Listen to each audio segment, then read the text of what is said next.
Hello दोस्तों, स्वागत है आपका ब्रिलियंट आईक्यू में। आज हम शुरुआत करने जा रहे हैं क्लास 4 की 7th क्लास के, जिसका नाम है मुग़ल साम्राज्य। ठीक है, वीडियो को अंत तक देखना और चैनल को लाइक और सब्सक्राइब ज़रूर कर देना, ताकि इस तरह की वीडियो मैं आपके लिए आगे भी ला सकूं और आप इस तरीके के लेक्चर से बहुत कुछ समझ सकें, जो आपको हमारे साइड से फ्री में दिया जा रहा है। ठीक है, तो आपको इसके लिए कोई फ़ीस देने की ज़रूरत नहीं है। आप सिर्फ इसको लाइक और सब्सक्राइब कर दीजिएगा, यही इसकी फ़ीस मानी जाएगी। ठीक है, आइए देखते हैं इस चैप्टर को। मध्यकाल में किसी भी शासक के लिए भारतीय उपमहाद्वीप जैसे बड़े क्षेत्र पर, जहां लोगों एवं संस्कृतियों में इतनी विविधताएं हों, शासन कर पाना अत्यंत कठिन था। इस वर्ड का मतलब आप समझ रहे हैं कि लोगों में और संस्कृतियों में अधिक विविधताओं का मतलब। भारत जैसे देश को जब आप देखते हैं तो इधर अरब सागर पड़ता है, इधर बंगाल की खाड़ी, इधर हिंद महासागर और इधर है हिमालय पर्वत। तो जाहिर सी बात है कि ये उत्तर का साइड कहलाता है और दक्षिण का। इन दोनों को जो हम देखते हैं तो इसमें बहुत सारी संस्कृतियाँ दिखती हैं, हमें बहुत सारे धर्म दिखते हैं और बहुत सारी विविधताएँ दिखती हैं। इस पूरे के पूरे क्षेत्र पर शासन कर पाना किसी भी राजा के लिए एक चुनौती भरा निर्णय हुआ करता था। तो वही बात ये एनसीईआरटी कहने की कोशिश कर रहा है कि अत्यंत कठिन था इस महाद्वीप पे शासन करना। साम्राज्य की स्थापना की। अपने पूर्ववर्ती के विपरीत मुगलों ने एक साम्राज्य की स्थापना की। ठीक, यह वह कार्य पूरा किया जो अब तक केवल छोटी अवधियों के लिए ही संभव जाना पड़ता था। यानी मुगलों ने अपने पीछे के जितने भी वंशज थे उनसे ज़्यादा समय तक राज किया। ठीक है, ये समझाने की कोशिश कर रहा है कि मुगलों ने एक ऐसे साम्राज्य की स्थापना की जो काफ़ी दिनों तक चला रहा होगा। 16वीं सदी के उत्तरार्ध में इन्होंने दिल्ली और आगरा से अपने राज्य का विस्तार शुरू किया और 17वीं शताब्दी में लगभग संपूर्ण उपमहाद्वीप पर अधिकार प्राप्त कर लिया। उन्होंने प्रशासन के ढांचे तथा शासन संबंधी जो विचार लागू किए, वे उनके राज्य के पतन के बाद भी टिके रहे। यह एक ऐसी राजनीतिक धरोहर थी जिसके प्रभाव से उपमहाद्वीप के उनके पश्चात आने वाले शासक अपने को अछूता ना रख सके। यानी मुगलों ने एक ऐसी नींव डाली साम्राज्य की, जिससे मुगलों के बाद जितने भी शासक मुगलों के बाद आए, उन्होंने लगभग मुगलों के ही ढांचे को अपना लिया, मुगलों के प्रशासनिक ढांचे को अपनाया, मुगलों के आर्थिक ढांचे को अपनाया। ठीक है, आगे देखते हैं। आज भारत के प्रधानमंत्री स्वतंत्रता दिवस पर मुगल शासकों के निवास स्थान दिल्ली के लाल किले की प्राचीन से राष्ट्र को संबोधित करते हैं। ये दिल्ली का लाल किला है। ठीक है, स्थापत्य का कितना बढ़िया एग्जाम्पल आपको दिख रहा है, दिल्ली का लाल किला। ठीक, अब बात आती है कि ये मुगल आखिर थे कौन, जिन्होंने उपमहाद्वीप पर इतने समय तक राज किया, साम्राज्य की स्थापना की। ये मुगल कौन थे? तो मुगलों के लिए कहा जा सकता है कि मुगल दो महान शासक के वंशज रहे हैं, दो महान शासकों के वंशज रहे हैं मुगल। माता की ओर से वे चीन और मध्य एशिया के मंगोल शासक चंगेज़ खान के उत्तराधिकारी थे। किसकी ओर से? माता की तरफ से। अगर माता की ओर से देखा जाए तो चंगेज़ खान के वंशज रहे थे। और अगर पिता की तरफ से देखा जाए तो ईरान, इराक एवं वर्तमान तुर्की के शासक तैमूर, ये आपको ध्यान रखना है। पिता की ओर से तैमूर और माता की ओर से चंगेज़ खान के वंशज थे। ठीक है, परंतु मुगल अपने को मुगल या मंगोल कहलाना पसंद नहीं करते थे। यानी मुगलों ने चंगेज़ खान से बैर रखा और अपने आप को मुगल या मंगोल नहीं कहलाना चाहते थे। ऐसा इसलिए था क्योंकि चंगेज़ खान से जुड़ी स्मृतियां सैकड़ों व्यक्तियों के नरसंहार से संबंधित थी। तो इसका कलंक मुगल अपने ऊपर ना लेना चाहते हों, इसीलिए इसको अपने वंशज से ना जोड़ रहे हों, यही एक कारण रहा होगा। यही स्मृतियां मुगलों के प्रतियोगी उज़्बेकों से भी संबंधित थी। दूसरी तरफ मुगल तैमूर के वंशज होने पर गर्व का अनुभव करते थे, इसलिए क्योंकि उनके इस महान पूर्वज ने 1398 में दिल्ली पर कब्जा कर लिया था। ठीक है, तैमूर ने दिल्ली पर कब्जा कब किया था? तो 1398 ईस्वी में दिल्ली पर कब्जा कर लिया था। और मुगल अपने आप को तैमूर के वंशज कहलाने में गर्व की फीलिंग किया करते थे। एक ये चित्र दिया हुआ है, जिस चित्र को आप देख सकते हैं। ठीक है, इस चित्र पर ध्यान रखिएगा, इसके बारे में दिया है। तैमूर, उसके उत्तराधिकारी और मुगल सम्राटों की एक लघु चित्र है ये। ठीक है, मध्य में तैमूर है। ये कौन है? तैमूर। और उसके दाहिनी और उसका पुत्र मीरन शाह है। दाहिनी ओर कौन है उसका पुत्र? मीरन शाह। उसके बाद अबू सईद यानी बाबर। बाबर का नाम क्या था? अबू सईद। अबू सईद के दादा का नाम क्या था? सॉरी, बाबर के दादा का नाम क्या था? अबू सईद। तैमूर के बाईं ओर सुल्तान मोहम्मद मिर्ज़ा यानी बाबर के परदादा और उमर शेख बाबर के पिता हैं। तैमूर की दाहिनी और तीसरे, चौथे और पांचवें व्यक्ति मुगल सम्राट बाबर, अकबर और शाहजहां है, और उसकी दाईं ओर उसी क्रम से हुमायूं, जहांगीर और औरंगजेब है। यानी ये पूरा मुगल खानदान का चित्र ये बना हुआ है। ये पूरा मुगल खानदान का एक आपको चित्र है, इसमें दिख जाएगा ये। ठीक है। उन्होंने अपनी वंशावली का प्रदर्शन चित्र बनाकर किया है। किसने? मुगलों ने। प्रत्येक मुगल शासक तैमूर के साथ अपना चित्र बनवाया, मतलब सेपरेट चित्र भी बने हैं तैमूर के साथ। ठीक। मुगल और सैन्य अभियान। मुगलों के सैन्य अभियान के बारे में एनसीईआरटी बता रहा है। देखिए क्या कह रहा है। प्रथम मुगल शासक बाबर 1526 से 1530 ने जब 1494 में फरगाना राज्य का उत्तराधिकार प्राप्त किया तो उसकी उम्र केवल 12 वर्ष थी। यानी जब बाबर ने फरगाना राज्य पर अपना अधिकार स्थापित किया तो जो बाबर था केवल 12 साल की उम्र का था। मंगोलों की दूसरी शाखा उज़्बेकों के आक्रमण के कारण उसे अपनी पैतृक गद्दी छोड़नी पड़ी। ठीक। अनेक वर्षों तक भटकने के बाद उसने 1504 में काबुल पर कब्जा कर लिया। काबुल पर कब्जा कब किया था? 1504 में। ठीक, 1504 में काबुल पर कब्जा किया। उसने 1526 में दिल्ली के सुल्तान इब्राहिम लोदी को पानीपत में हराया। यानी पानीपत का प्रथम युद्ध 1526 में बाबर और इब्राहिम लोदी के बीच। किस किस के बीच हुआ था? बाबर और इब्राहिम लोदी के बीच पानीपत का प्रथम युद्ध हुआ था 1526 में। ठीक है, बहुत सारे एग्जामों में है पूछा गया है, तो इसको आपको ध्यान रखना है। और दिल्ली और आगरा को अपने कब्जे में कर लिया। इसे ये जो है सैन्य अभियान है। ठीक है, इसको ध्यान देकर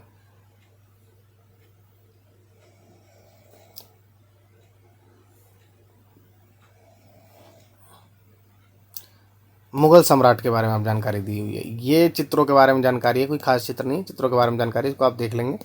ठीक है, अब ये मुगल सम्राट के बारे में जानकारी दी हुई है, बहुत इंपॉर्टेंट है, बहुत ही ज़्यादा इंपॉर्टेंट।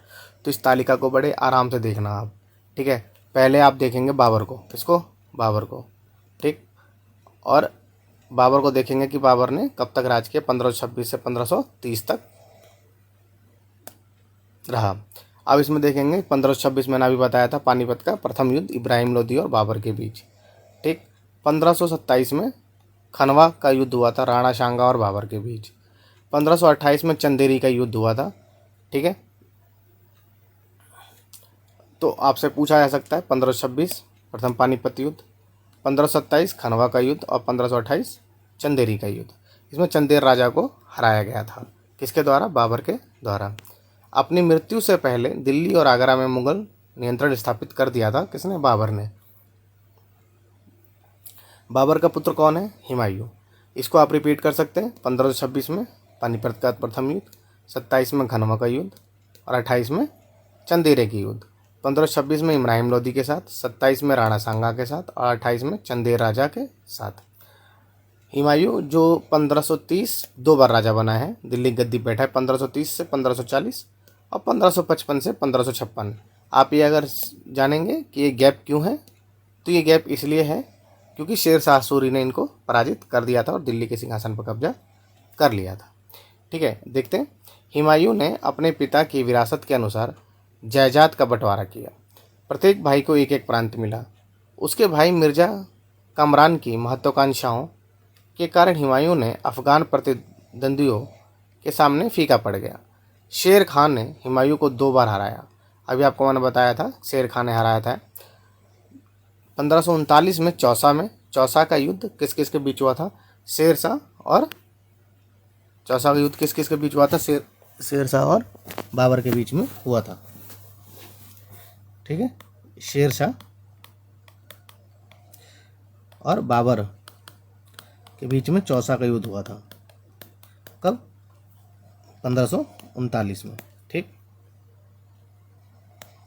उसके बाद से 1540 में कन्नौज में हराया, और कन्नौज का जो युद्ध हुआ था, कन्नौज का कब हुआ था? 1540 में। ठीक है, एक बार रिपीट कर देता हूँ आपको मैं। अब मैं आपसे बात करूँ तो आप बताना। 1526 में पानीपत का प्रथम युद्ध, 1527 में खनवा का युद्ध, 1528 में चंदेरी का युद्ध। ये हुआ था इब्राहिम लोदी के साथ, ये राणा सांगा के साथ और चंदेर राजाओं के साथ। ठीक है, हुमायूं 2 बार राज किया, 1530 से 1540 और 1555 से 1556। और जो इसके बीच का गैप है, इसमें ये शेरशाह से हारा था। कौन कौन युद्ध में हारा था? तो एक बार हारा था 1539 में चौसा के युद्ध में, और एक बार हारा था कन्नौज 1540 में। ईरान ने हुमायूं से सफाविद शाह की मदद ली। हुमायूं ने किसकी मदद ली? सफाविद शाह की। उसने 1555 में दिल्ली पर पुनः कब्जा कर लिया, परंतु उससे अगले वर्ष इस इमारत में एक दुर्घटना से उसकी मृत्यु हो गई। ठीक है, इमारत गिर गई और इसकी मृत्यु हो गई। उसके बाद आता है हुमायूं का बेटा अकबर। पहले था बाबर का बेटा हुमायूं, और हुमायूं का बेटा अकबर। 1556 से 1605 तक इसने राज किया, यानी इसने एक लंबा टाइम तक क्या किया? दिल्ली के सिंहासन पर अपने आप को स्टेबलाइज करा रखा, अपने आप को बना कर रखा। 13 वर्ष की अल्पायु में अकबर सम्राट बना। उसके शासनकाल को 3 अवधियों में विभाजित किया जा सकता है। वो अवधि कौन कौन सी है? 1556 से 1570, 1570 से 1585 और 1585 से 1605। ठीक, ये 3 अवधियों में इसके शासनकाल को हम देख सकते हैं। देखते हैं इसके तीनों अवधि के शासनकाल में क्या है। 1556 से 1570 के मध्य अकबर ने अपने संरक्षक बैरम खान को अपने घरेलू कर्मचारियों से स्वतंत्र हो गया। ठीक है, अकबर खां अपने संरक्षक बैरम खां और अपने घरेलू कर्मचारियों से स्वतंत्र हो गया।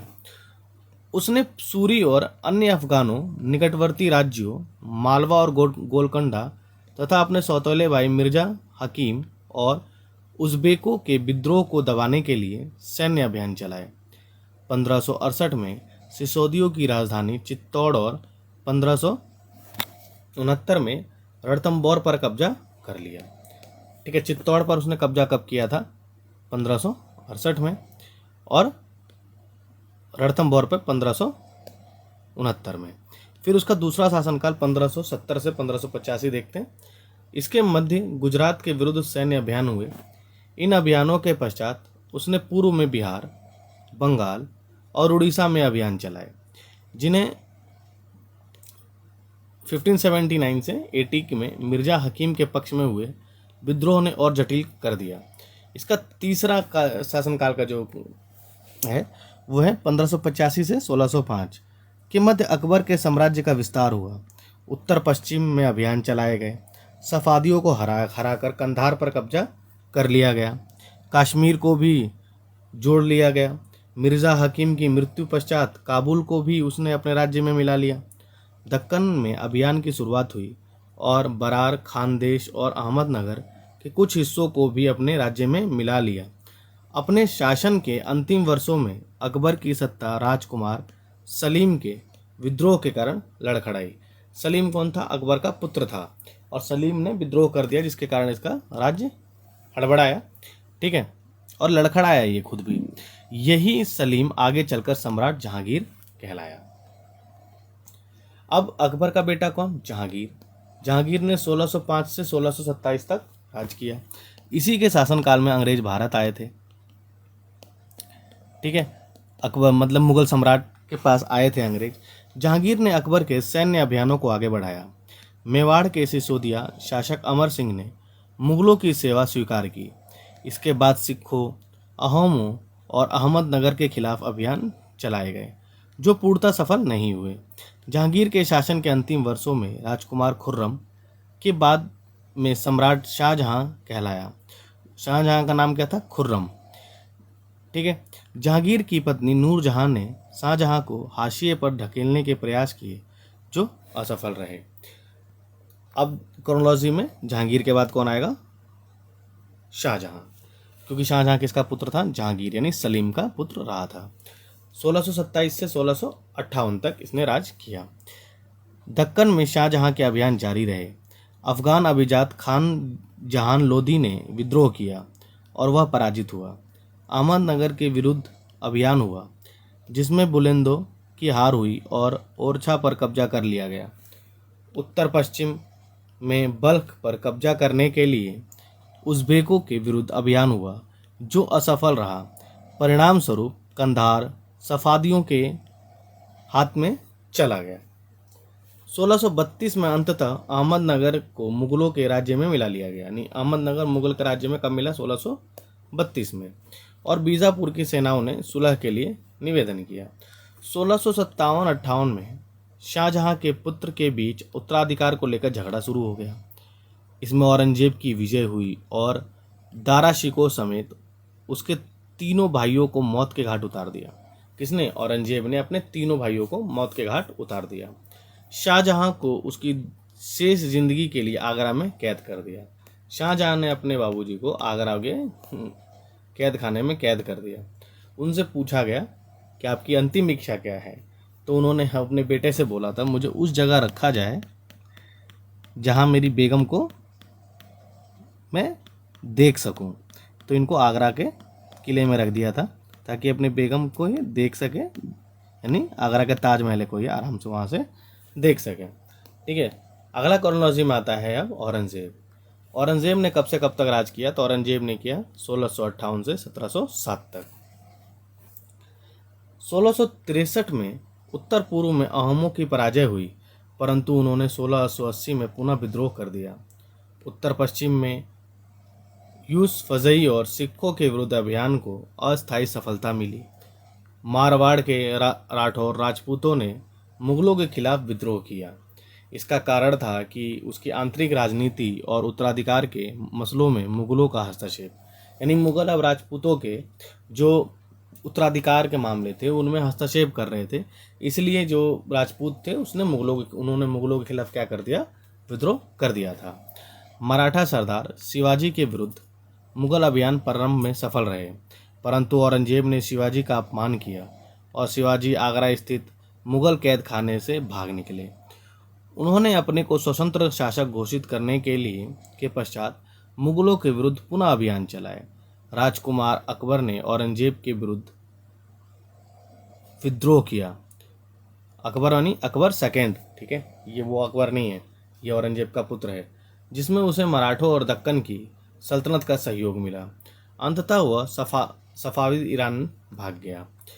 अकबर के विद्रोह के पश्चात औरंगजेब ने दक्कन के शासकों के विरुद्ध सेनाएं भेजी। 1685 में बीजापुर, 1687 में गोलकुंडा को मुगलों ने अपने राज्य में मिला लिया। 1698 में औरंगजेब ने दक्कन में मराठों और छापामार पद्धति का उपयोग कर रहे थे, जो मराठे छापा मारे यानी गोरिल्ला पद्धति का उपयोग कर रहे थे, के विरुद्ध अभियान का प्रबंधन स्वयं किया। औरंगजेब को उत्तर भारत में सिखों, जाटों, सनातनियों, उत्तर पूर्व में अहोमों और दक्कन के मराठों के विद्रोह का सामना करना पड़ा। उसकी मृत्यु के पश्चात उत्तराधिकार के लिए युद्ध शुरू हो गया। जो इसकी नीति थी दक्षिण राज्यों को जीतने की, ये असफल साबित हुई। दिल्ली का सिंहासन खाली पड़ा और ये विद्रोह उठ खड़े हुए, जैसे सिखों का विद्रोह, जाटों का विद्रोह, सनातनियों का विद्रोह, अहोमों का विद्रोह इत्यादि। ठीक है, क्रोनोलॉजी आपने देखा। पहले आया कौन? बाबर। बाबर के बाद आया हुमायूं। हुमायूं के बाद आया अकबर। अकबर के बाद आया सलीम यानी जहांगीर। जहांगीर के बाद हमको पता चला कि कौन था? शाहजहां। शाहजहां के बाद कौन किसको देखा हमने? औरंगजेब को। ठीक है, ये था क्रोनोलॉजी मुगलों की सत्ता का। ठीक, अगला देखते हैं क्या कह रहा है। या आप जो मैप देख रहे हैं, इस मैप में आप देखना जो जिस जिस जिले को जीता हुआ दिखाया गया है, ठीक है, ये सारा का सारा अकबर के शासन के इलाके में आते थे। जैसे गोलकुंडा हो गया, बीजापुर हो गया, अहमदनगर है, बरार है, उड़ीसा, गोंडवाना, बंगाल, पटना, इलाहाबाद, रणथंभौर, मालवा, अजमेर, चित्तौड़, गुजरात, सिंध, फतेहपुर सिकरी, आगरा, मथुरा, अंबर, दिल्ली, पानीपत, पंजाब, लाहौर, कंधार, सारे इलाके अकबर के जीते हुए क्षेत्र थे। उत्तराधिकारी की मुगल परंपराएं। मुगल की परंपराएं क्या थी? उत्तराधिकार बनाने की। मुगल ज्येष्ठाधिकार के नियम में विश्वास नहीं करते, जिसमें ज्येष्ठ पुत्र अपने पिता के राज्य का उत्तराधिकारी होता था। इसके विपरीत उत्तराधिकार में वे सहदायात की मुगल और तैमूर वंशों की प्रथा को अपनाते थे, जिसमें उत्तराधिकार का विभाजन समस्त पुत्रों में कर दिया जाता। ठीक है। राजपूतों के साथ मुगलों की शादियां। जहांगीर की मां कच्छवा की राजकुमारी थी। वह अंबर वर्तमान में जयपुर के राजपूत शासन की पुत्री थी। शाहजहां की मां एक राठौड़ राजकुमारी थी। वह मारवाड़ जोधपुर के राजपूत शासन की पुत्री थी। ठीक है, जिसको हम क्या कहते हैं, जिसको किस नाम जानते हैं? जोधाबाई के नाम से जानते थे। ठीक है। मुगलों के अन्य शासकों के साथ संबंध कैसे रहे? मुगलों ने उन शासकों के विरुद्ध लगातार अभियान किए जिन्होंने उनकी सत्ता को स्वीकार करने से इनकार कर दिया। जब मुगल शक्तिशाली हो गए तो अन्य कई शासकों ने स्वेच्छा से उनकी सत्ता स्वीकार कर ली। राजपूत इसका एक अच्छा उदाहरण है। अनेकों ने मुगल घराने में अपनी पुत्रियों के विवाह करके उच्च पद प्राप्त किए, परंतु कईयों ने विरोध भी किया। सिसोदिया राजपूत लंबे समय तक मुगलों की सत्ता को स्वीकार करने से इनकार करते रहे, परंतु जब वे हारे तो मुगलों ने उनके साथ सम्माननीय व्यवहार किया और उन्हें उनकी जागीर वतन जागीर के रूप में वापस कर दी। पराजित करके परंतु अपमानित न करने के बीच सावधानी से बनाए गए संतुलन की वजह से मुगल भारत के अनेक शासकों और सरदारों पर अपना प्रभाव बढ़ा सके। यही कारण था कि मुगलों ने अपना प्रभाव बढ़ाया, परंतु इस संतुलन को हमेशा बरकरार रखना कठिन था। एक बार फिर तालिका 1 को देखने के लिए कह रहा है। ये कुल मिला के ये कह रहा है कि नीतियां, जो औरंगजेब की नीतियां थीं वो गलत साबित हुई और इस कारण मुगलों के पतन निश्चित हो गया। मनसबदार और जागीरदार। मनसबदार किसे कहते हैं और जागीरदार किसे कहते हैं? यहाँ से क्वेश्चन 100% क्रिएट होता है। ठीक है, किसी ना किसी एग्जाम में देखने के लिए मिलेगा, तो इसको आप अच्छे से देखिए, सुनिए और इसको चैनल को लाइक एंड सब्सक्राइब जरूर कर दीजिए। ठीक है, अपना प्यार बनाए रखिए। जैसे जैसे साम्राज्य में विभिन्न क्षेत्र सम्मिलित होते गए, वैसे वैसे मुगलों ने तरह तरह के सामाजिक समूहों के सदस्यों को प्रशासन में नियुक्त करना आरंभ किया, परंतु ज़्यादातर सरदार तुर्की थे। लेकिन अब इस छोटे समूह के साथ साथ उन्होंने शासक वर्ग में ईरानियों, भारतीय, मुसलमानों, अफगानों, राजपूतों, मराठों और अन्य समूहों को सम्मिलित किया। पहले जो ज़्यादातर ओहदे दिए जाते थे वो तुर्कियों को दिए जाते थे, लेकिन बाद के समय में ये ओहदे मुसलमानों को, अफगानों को, राजपूतों को, मराठों को इत्यादियों को दिए जाने लगे। मनशबदार शब्द का प्रयोग ऐसे व्यक्ति के लिए होता था जिन्हें कोई मनशब यानी कोई सरकारी हैसियत या पद दिया जाता। ठीक है, यह मुगलों द्वारा चलाई गई श्रेणी व्यवस्था थी, जिसके जरिए 1 पद, 2 वेतन, 3 सैन्य उत्तरदायित्व निर्धारित किए जाते। पद और वेतन का निर्धारण जात की संख्या पर निर्भर था। जात की संख्या जितनी अधिक होती, दरबार में अभिजात की प्रतिष्ठा उतनी ही बढ़ जाती और उसका वेतन भी उतना ही अधिक हो जाता। यहाँ दिया हुआ है जात की श्रेणियों के बारे में दिया हुआ है। 5000 जात वाले अभिजातों का दर्जा 1000 जात वाले अभिजातों से ऊंचा था। नॉर्मल सी बात है, जात जाता है। अकबर के शासनकाल में 29 ऐसे मनसबदार थे जो 5000 जात की पदवी के थे। औरंगजेब के शासनकाल में तक ऐसे मनसबदारों की संख्या 79 हो गई। इसका क्या अर्थ हुआ कि राज्य का खर्चा बढ़ गया। ये खर्चा बढ़ना भी एक पतन की तरफ क्या हुआ, इशारा करता है कि राज्य का पतन इसके कारण भी हुआ होगा। जो सैन्य उत्तरदायित्व मनसबदारों को सौंपे जाते, उन्हीं के अनुसार उन्हें घुड़सवार रखने पड़ते। घुड़सवारों की संख्या भी मनसबदार पे के जात पर निर्भर करती रही होगी। मनसबदार अपने सवारों का निरीक्षण करने के लिए लाते थे। वे अपने सैनिकों के घोड़े को दगवाते थे एवं सैनिकों का पंजीकरण करवाते। इन कार्यवाहियों के बाद ही उन्हें सैनिकों के वेतन दिए के लिए धन मिलता था। मनसबदार अपना वेतन राजस्व एकत्रित करने वाली भूमि के रूप में पाते थे, जिन्हें जागीर कहते, और वे तकरीबन इक्ताओं के समान थी। परंतु मनसबदार मुक्तियों से भिन्न अपने जागीरों पर नहीं रहते थे और ना ही उन पर प्रशासन करते। उनके पास अपनी जागीरों से केवल राजस्व एकत्रित करने का अधिकार था। यह राजस्व उनके नौकर उनके लिए एकत्रित किए जाते, जबकि वे स्वयं देश के किसी अन्य भाग से सेवारत रहते। अकबर के शासनकाल में इन जागीरों का सावधानीपूर्वक आकलन किया जाता था, ताकि इसका राजस्व मनसबदार के वेतन के तकरीबन बराबर रहे। औरंगजेब के शासनकाल तक पहुँचते पहुँचते स्थिति बदल गई। अब प्राप्त राजस्व मनसबदार के वेतन से बहुत कम था। मनसबदार की संख्या में भी अत्यधिक वृद्धि हुई, जिसके कारण उन्हें जागीर मिलने से पहले एक लंबा इंतजार करना पड़ता था। विद्रोह हो गया, ये कारण था विद्रोह होने का। इन सभी कारणों से जागीरों की संख्या कमी हो गई। फलस्वरूप कई जागीरदार जागीर रहने पर कोशिश करते कि वे जितना राजस्व वसूल सकें वसूल लें।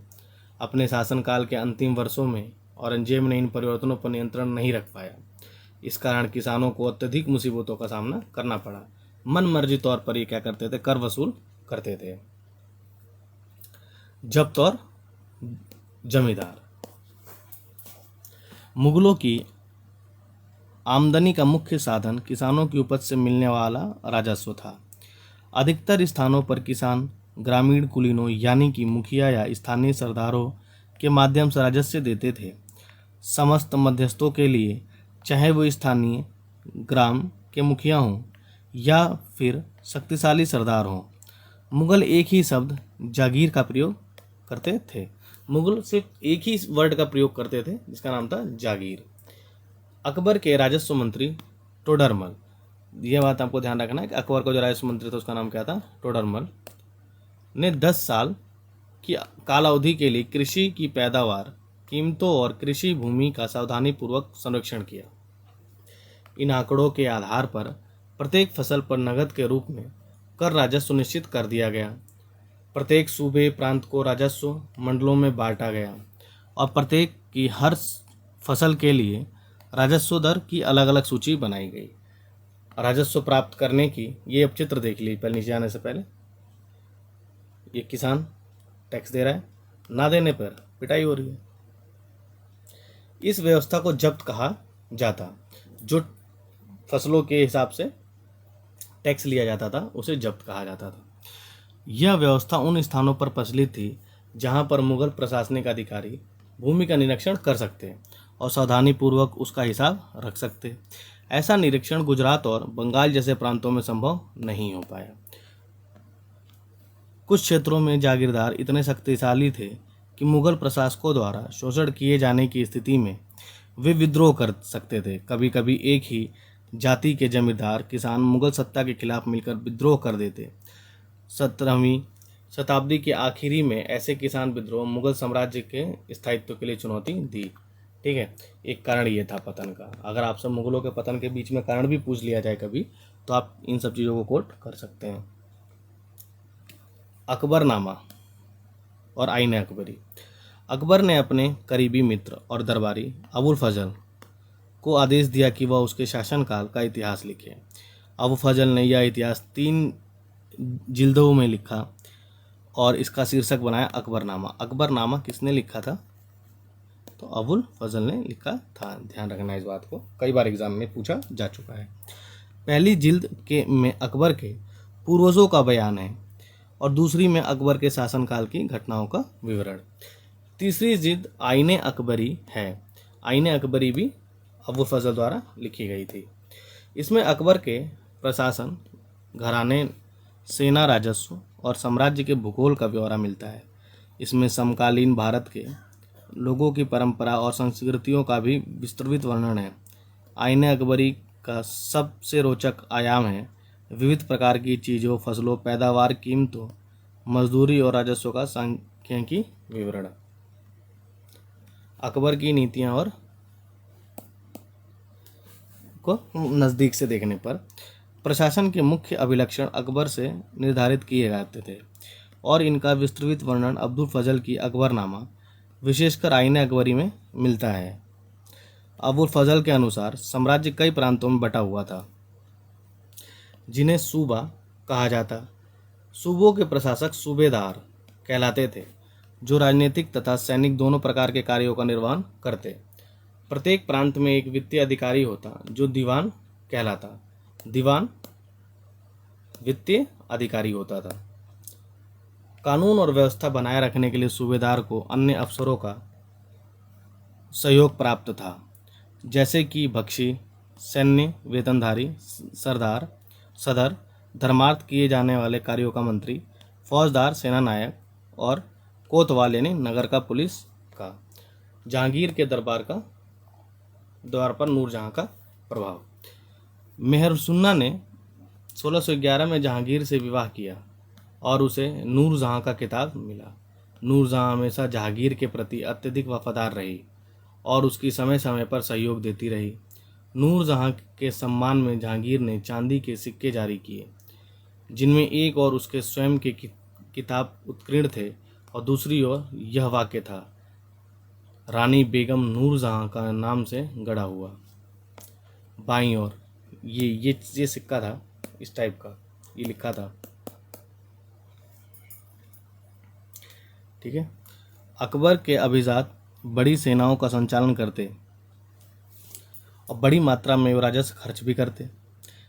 जब तक वे वफादार रहे साम्राज्य का कार्य सफलतापूर्वक चलता रहा, परंतु 17वीं सदी के अंत तक कई अभिजातों ने अपने स्वतंत्र ताने बाने बुन लिए। साम्राज्य के प्रति उनकी वफादारी उनके निजी हितों के कारण कमजोर पड़ गई। एक कारण ये पतन के पीछे 1570 में अकबर जब फतेहपुर सिकरी में था तो उसने उलेमा, ब्राह्मण, जेसुइट पादरियों और जरदुश्त धर्म के अनुयायियों के साथ धर्म के मामलों पर चर्चा शुरू की। ये चर्चाएं इबादत खाना में हुई। अकबर की रुचि विभिन्न व्यक्तियों के धर्मों और रीति रिवाजों में थी। इस विचार विमर्श से अकबर की समझ बनी कि जो विद्वान धार्मिक रीति और मनधाता पर बल देता है वे अक्सर कट्टर होते हैं। उनकी शिक्षाएं प्रजा के बीच विभाजन और असमंजस्य पैदा करती हैं। यह अनुभव अकबर को सुलह-ए-कुल सर्वत्र शांति के विचार की ओर ले गए। सुलह-ए-कुल का मतलब क्या था? सर्वत्र शांति। सहिष्णुता की यह धारणा विभिन्न धर्मों के अनुयायियों में अंतर नहीं करती, अपितु इसका केंद्र बिंदु थी नीति शास्त्र की एक व्यवस्था जो सर्वत्र लागू की जा सकती। इसमें केवल सच्चाई, न्याय और शांति पर बल था। इसीलिए तो अकबर को महान बोला जाता है ना, अकबर महान।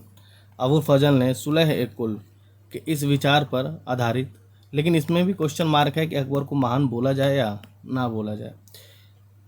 अबुल फजल ने सुलह-ए-कुल के इस विचार पर आधारित शासन दृष्टि बनाने में अकबर की मदद की।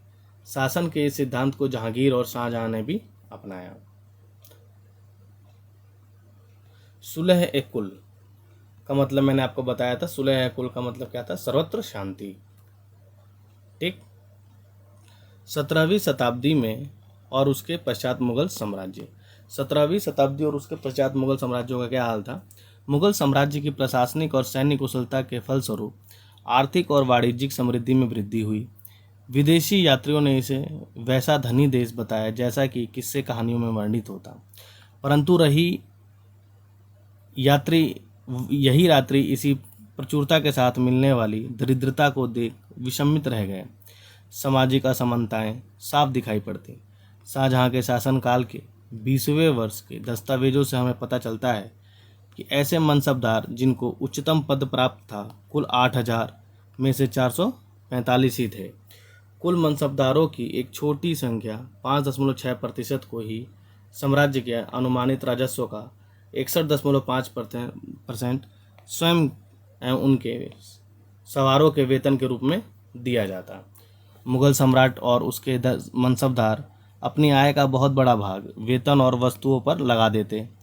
इस खर्चे से शिल्पकारों और किसानों को लाभ होता, चूँकि वे वस्तुओं और फसल की पूर्ति करते, परंतु राजस्व का भार इतना था कि प्राथमिक उत्पादकों किसान और शिल्पकारों के पास निवेश के लिए बहुत कम धन बचता। इनमें से जो बहुत गरीब थे मुश्किल से ही पेट भर पाते। वे उत्पादन शक्ति बढ़ाने के लिए अतिरिक्त संसाधनों में, औजारों और अन्य वस्तुओं में निवेश करने की बात सोच भी नहीं सकते। ऐसी अर्थव्यवस्था में ज़्यादा धनी किसान, शिल्पकारों के समूह, व्यापारी और महाजन ज़्यादा लाभ उठाते। ठीक है, मतलब पैसा था, धनी देश था, लेकिन यहाँ भी एक रूपता नहीं थी।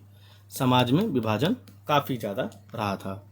मुगलों के कुलीन वर्ग के हाथों में बहुत अधिक धन और संसाधन थे, जिनके कारण 17वीं सदी के अंतिम वर्षों में वे अत्यधिक शक्तिशाली हो गए। जैसे जैसे मुगल सम्राट की सत्ता का पतन की ओर बढ़ी, वैसे वैसे विभिन्न क्षेत्रों के सम्राटों के सेवक स्वयं की सत्ता के शक्तिशाली केंद्र बनने लगे। इनमें से कुछ ने नए वंश स्थापित किए और हैदराबाद एवं अवध जैसे प्रांतों में अपना नियंत्रण जमाया। जैसे जैसे मुगल सत्ता कमजोर हुई, उत्तराधिकारी